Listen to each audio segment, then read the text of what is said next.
So ngayon mga idol, mayroong alternator na dinala sa shop. Ito ay 2L type. So ang naghatol naman dito na ang sira daw ay IC.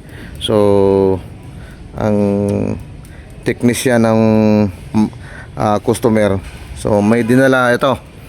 Iti-test muna natin ito dahil mayroong IC regulator naman na binibenta rito. Ngayon iti-test muna natin yan.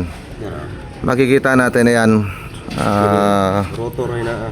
Ang umiilaw yung charge lang. Itong isang ilaw rito ay Magica, ito ay or indicator light. So dapat iilaw ito bahagya, ito rin. Tapos pag start mamamatay, iilaw ng malakas. Sige, start. Wala digit po ano. Wait lang ha, hindi makita sa video. Okay.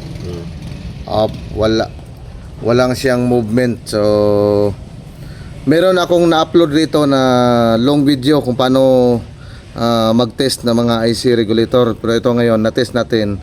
Ito yung nakakabit rito. Tinanggal natin. Ngayon, merong IC na bago. Ngayon, ito. Test nyo to. Yan. Dahil may pagkakaiba talaga yung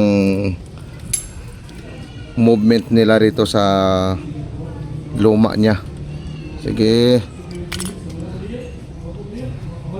Iba-iba ang IC tester sa kada shop, pero itong IC tester namin, so ganito rin. Importante matest natin yung IC regulator. Magic ay tayo. Yan. Magic ay na. So sa pagko-connection naman dito sa IC, sundan lang kung alin yung ground, alin yung positive. So ang positive ay ito, madalas yan. Yan. Tapos yung connection ng carbon brush, ganyan din. Ngayon, pag on ang susi, yan ang sinasabi ko, bahagya silang umilaw. Ngayon, pag start, ito ay exciter.